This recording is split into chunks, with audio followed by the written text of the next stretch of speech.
Selamat sore semua. Nah, dapat petunjuknya tentang dua rasa, cinta dan kebencian. Tapi pertama kali aku pengen bahas tentang,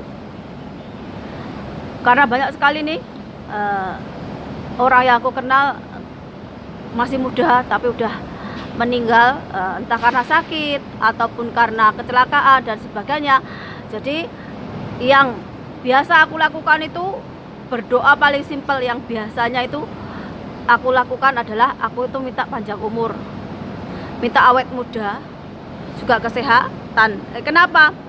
Karena ketika kita itu berdoa minta panjang umur, berarti otomatis kita itu diminta keselamatan, dijaga dari hal-hal yang enggak baik, dari hal-hal yang negatif, perbuatan jahat, entah dari yang di kehidupan nyata ataupun dari yang enggak kasat mata. Karena apa? Karena banyak orang yang suka menggunakan hal-hal magic ataupun black magic.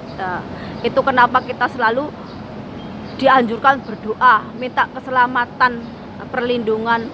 Paling enggak itu kita setiap hari berdoa sama Tuhan, minta panjang umur. Kalau saya tak tambahin pengen awet muda, juga kesehatan, rezeki berlimpah. Itu karena banyak sekali yang orang aku kenal usianya masih muda tapi udah meninggal. Memang kematian itu udah ditakdirkan Tuhan, tapi alangkah baiknya ketika kita itu berdoa, memohon. Itu termasuk usaha kita, termasuk dengan olahraga, menjaga kesehatan mental, menjaga kesehatan tubuh. Itu juga termasuk usaha dibarengi dengan doa. Ini jadi kita bahas tentang dua rasa, cinta dan kebencian. Dengan cinta kita itu bisa melihat kejelekan orang lain itu terlihat baik. Dengan cinta kita itu mau berkorban, cinta dengan siapa aja, termasuk cinta kepada Tuhan, cinta kepada sesama manusia ataupun pasangan, bahkan dengan keluarga. Contohnya kalau kita itu cinta sama keluarga, kita menghargai keluarga kita, kita itu rela nih banting tulang, agar apa?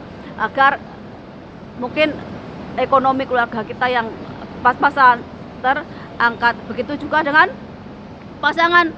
Kalau pasangan kita ya rezekinya cuma Senin Kemis, kita bantu ikhtiar dengan kerja.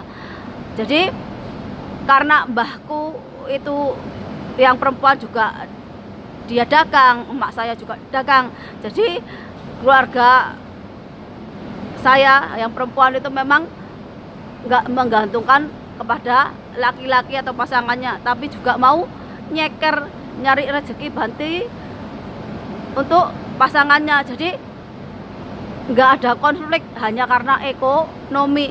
Ini karena orang Jawa seperti itu.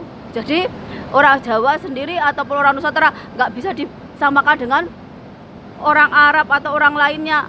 Mungkin kalau sebagian orang berprinsip, oh perempuan itu hanya di rumah aja, jaga anak, jaga suami, nggak perlu keluar cari nafkah. Yo, itu pendapat orang.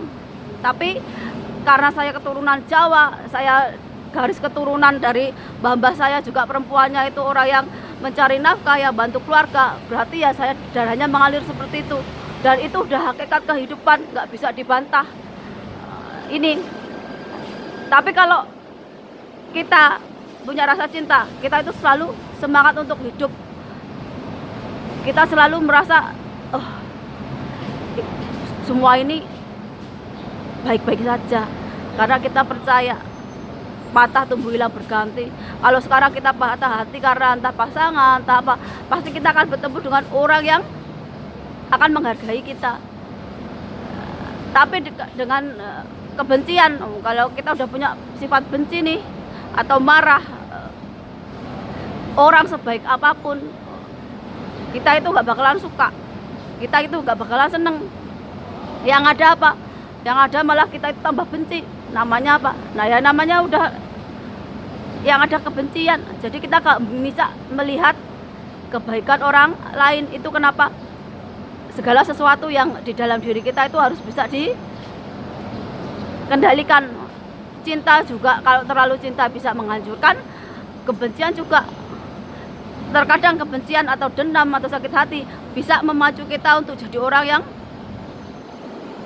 lebih baik lagi, atau kita mau mengejar karir atau mau memperbaiki diri secara finansial ataupun penampilan. Tapi terkadang kebencian, ketika udah terlalu benci sekali, kita itu nggak pernah bisa melihat sisi baiknya orang lain ini.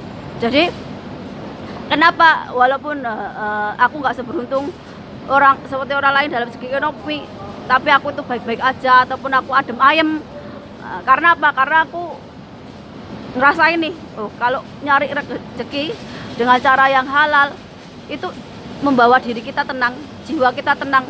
Jadi ketika kita itu ngasih ke orang tua, ngasih ke anak, kita juga tenang. Bahwa apa?